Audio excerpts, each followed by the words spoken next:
Let me tell you about the day a woman none of us trusted saved 11 lives, including mine. I've told this story maybe 4 times in 20 years, not because I forget it. I never forget it. I just don't always have the words. Some things you live through, and then for the rest of your life you sort of carry them around in your chest like a stone you can't put down. But you asked, so here it is, all of it. Her name was Vance. Sergeant Claire Vance, though nobody used her first name. To us, she was just Vance, and at first, honestly, she was just a problem. It was late summer, somewhere east of nowhere in a valley that the maps gave a name to, but the men gave another. The official name doesn't matter. We called it the Bowl. You'll understand why in a minute. It was this long, dry basin between 2 ridgelines with a dead little town sitting right in the middle of it. Mud walls, flat roofs, a single road running through like a scar. The kind of place where the air just hangs there, hot and still, smelling like dust and old smoke, and something underneath that you don't want to name. We were rangers, 11 of us on that patrol plus her, which made 12. I was 23 years old and I thought I knew everything. That's the part I want you to understand before I tell you the rest. I thought I knew everything. When Vance got assigned to us, the whole platoon had an opinion about it, and not one of those opinions was kind. She came up from a different unit, a sniper detachment that had been chewed up pretty bad a few weeks before. We didn't know that yet. All we knew was that command had stuck a woman in our element, a quiet one, and that she barely talked, and that she carried a long case she wouldn't let anybody else touch. I remember the first morning. We were eating that bad coffee that tastes like a tin can, and one of the guys, Briggs, big loud kid from Ohio, leaned over and asked her loud enough for everybody to hear, "So what do you actually do?" And she just looked at him, didn't blink, didn't smile. She said, "My job." That was it. That was the whole answer.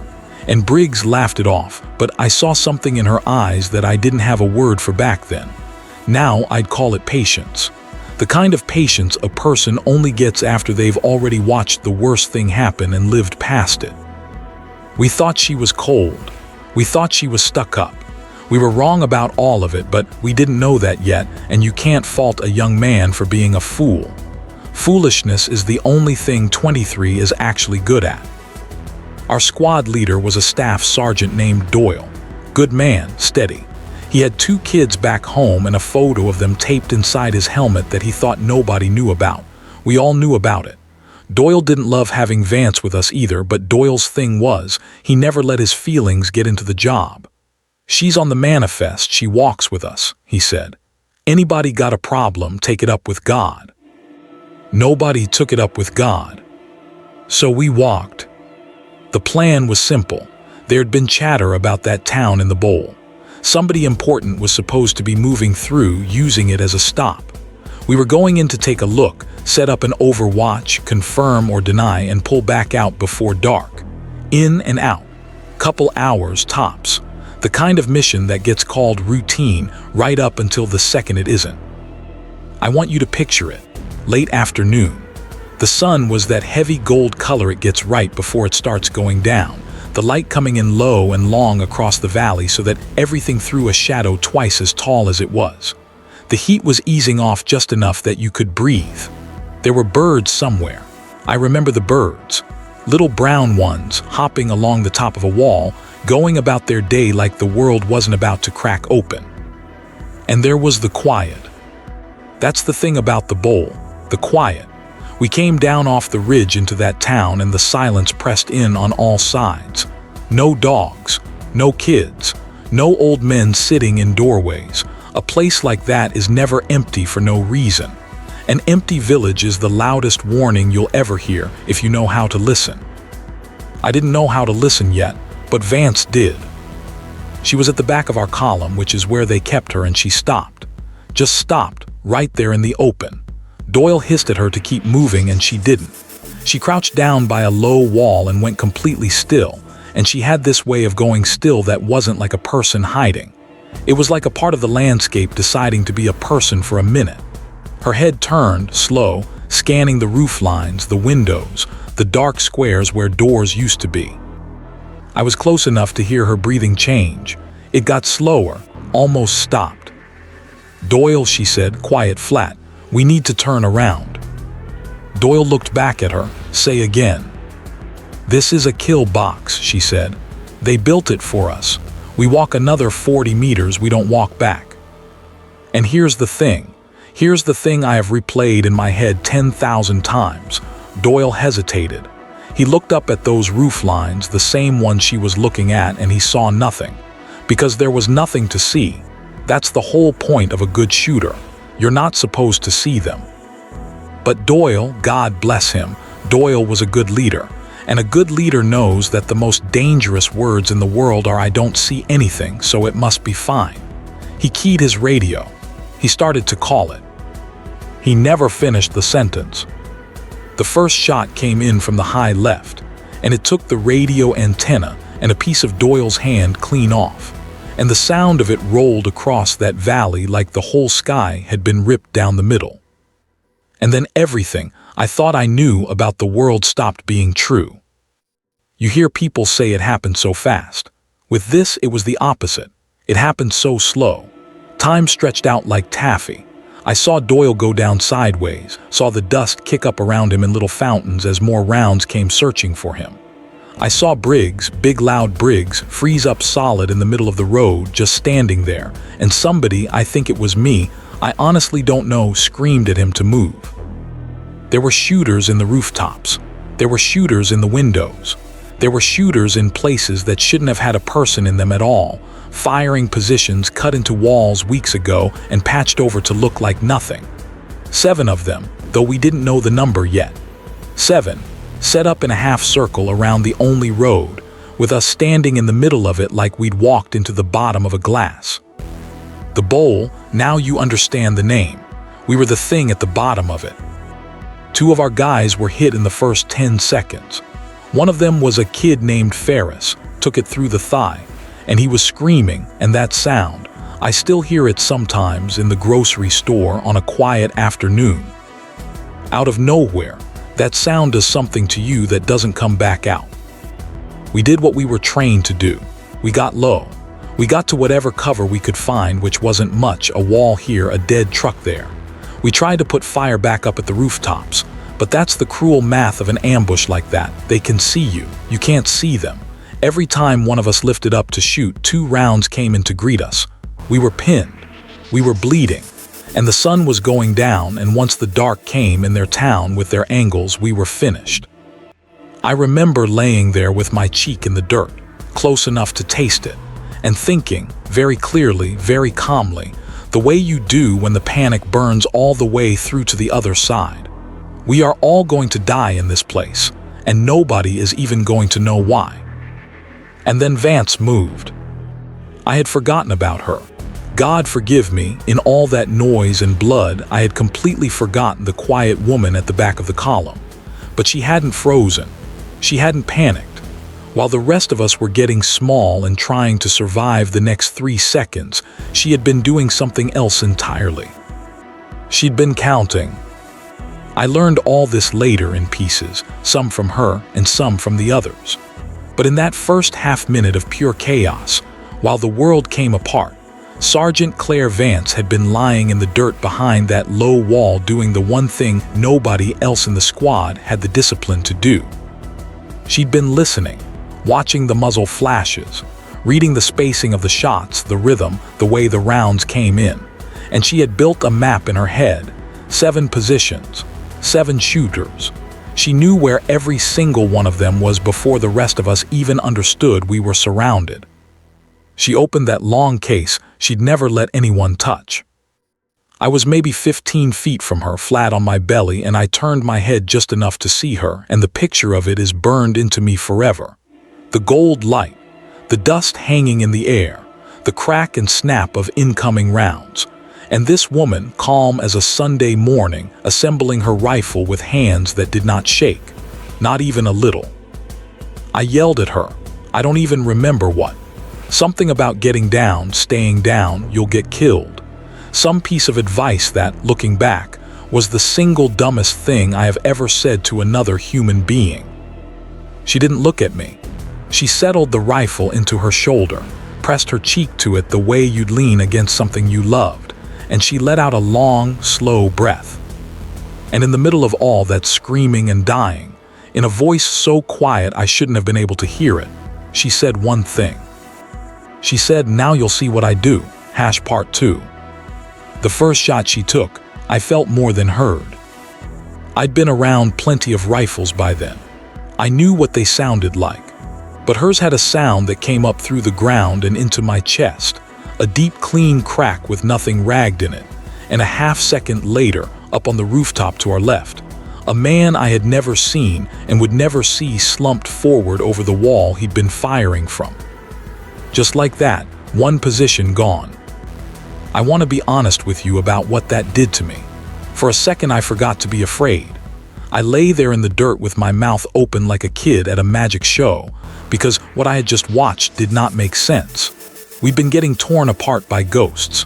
You can't fight a ghost. And then this woman behind a low wall had reached out and turned one of the ghosts back into a dead man, and the impossible thing about it was how ordinary she made it look. The incoming fire stuttered, just for a beat.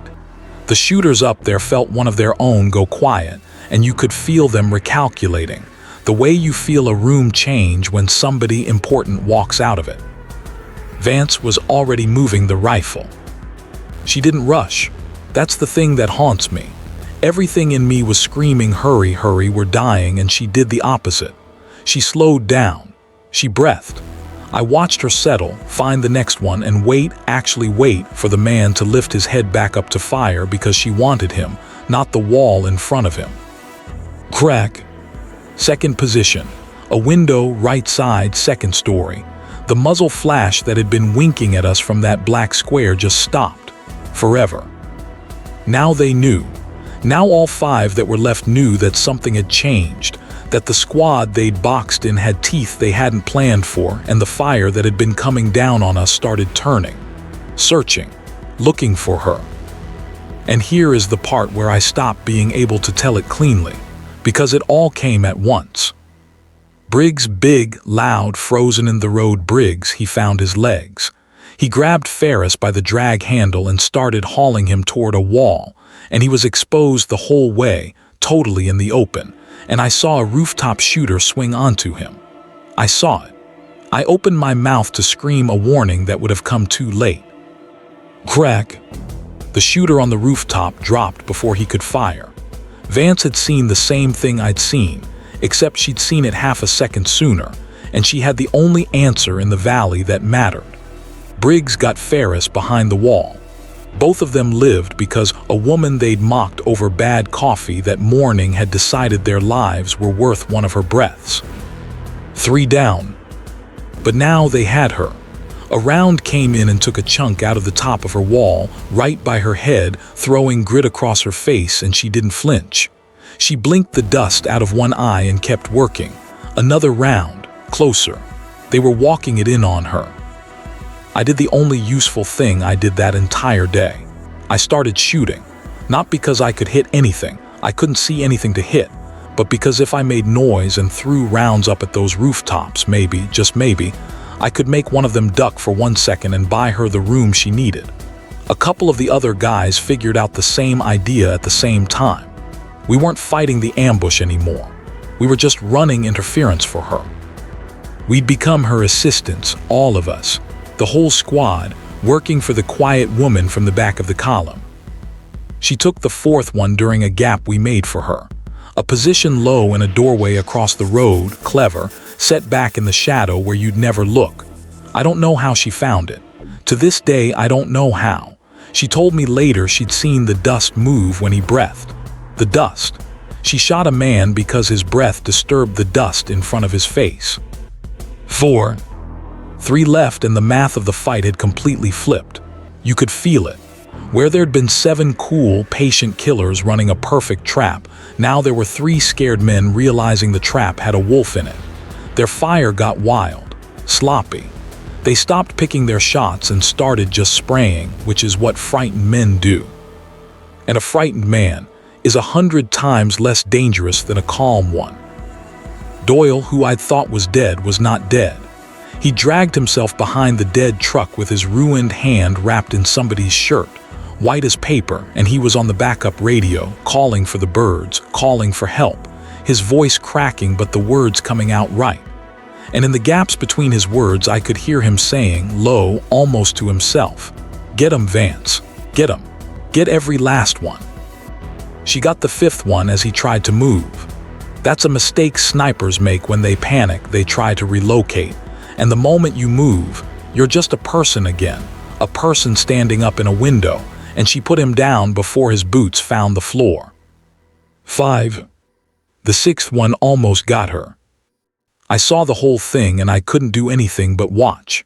He'd repositioned without anybody clocking it, gotten himself up high and far to our right, a new angle, and he had her cold. He had her dead to rights side on, while she was focused left looking for the others. I screamed her name.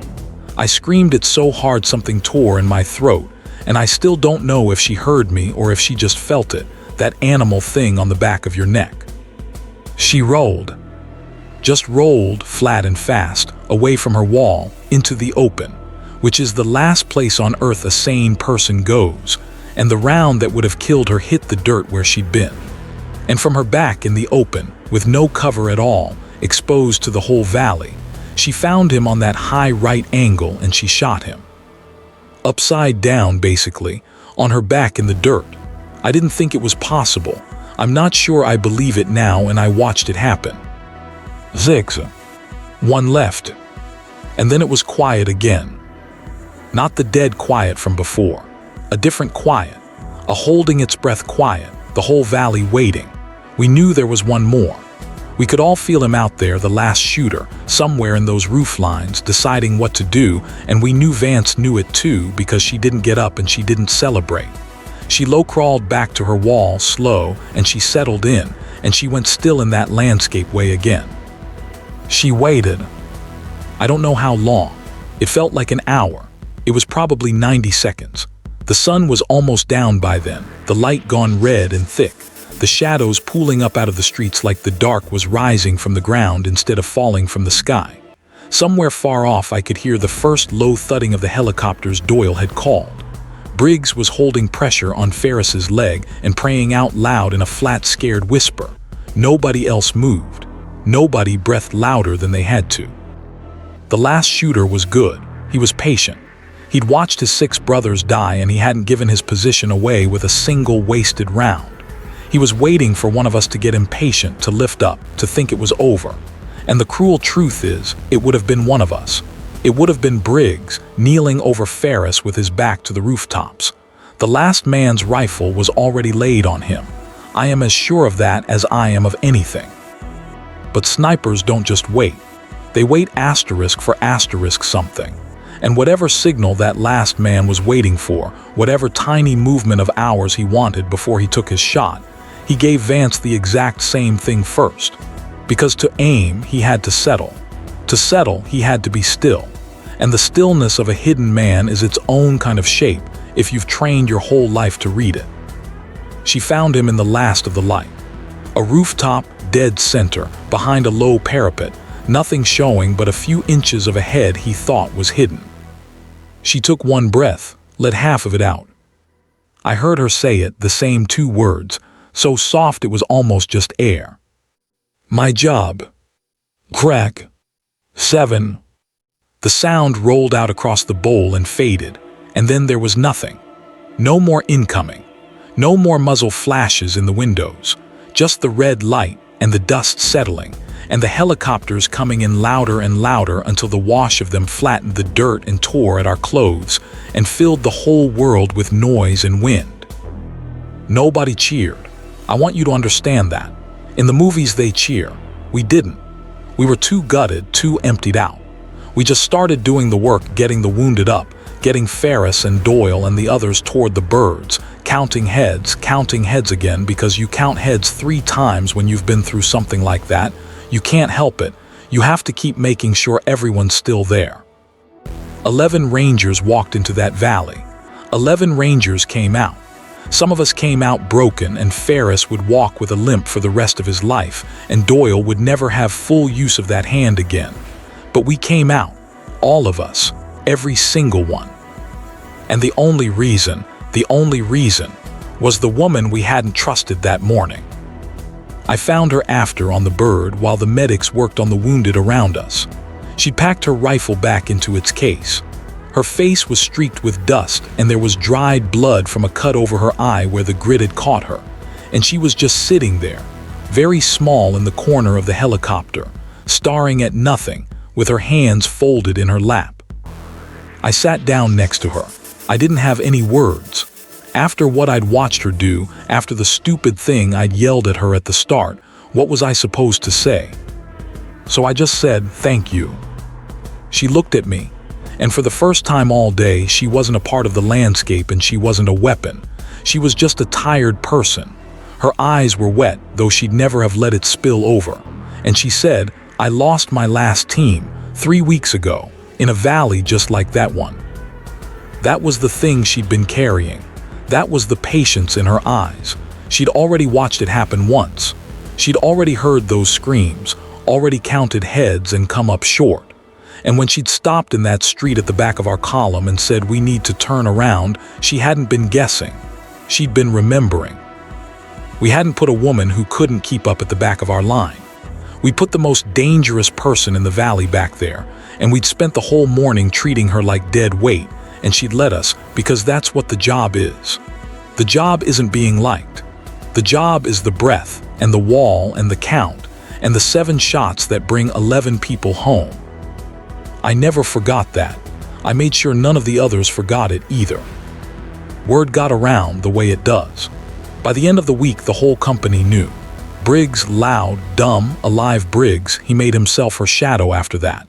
Carried her gear without being asked. Saved her a seat. The same kid who'd asked her, "What do you actually do?" in that mocking voice over coffee. He'd answer that question for the rest of his life now to anybody who'd listen, and he'd answer it with tears in his eyes. Doyle put her in for a medal. She didn't want it. She showed up to the thing in a clean uniform and stood there stiff while they read the citation out loud. All the official words for what she'd done. Gallantry and valor and disregard for her own safety. And you could see on her face that none of those words were the right ones. That there's no word in the citation books for I couldn't watch it happen twice. I served a long time after that day. Saw a lot of things, some good, most not. But I never saw anything like what Sergeant Claire Vance did in the bowl with the sun going down. 7 shooters, 7 positions, 1 woman on her belly in the dirt, breathing slow while the rest of us came apart, doing the math nobody else could do and making each shot count like it was the only one in the world. We lost touch the way you do. I heard she got out eventually. I heard she's all right. I hope she is. I hope wherever she is, the valleys are quiet and the dust doesn't move and she gets to be still in a way that isn't about waiting for a shot. She earned that. God knows she earned it.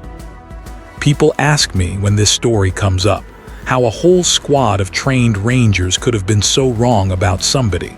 How we could have looked at the person who'd save all our lives and seen a problem. And I tell them the truth. The most dangerous people in the world are rarely the loudest. The ones who will stand between you and the dark. When the dark finally comes, they usually don't say much beforehand. They're just quietly doing their job at the back of the line where nobody's looking. We didn't know she was a sniper. We found out the only way that ever really matters. We found out we were still alive to ask.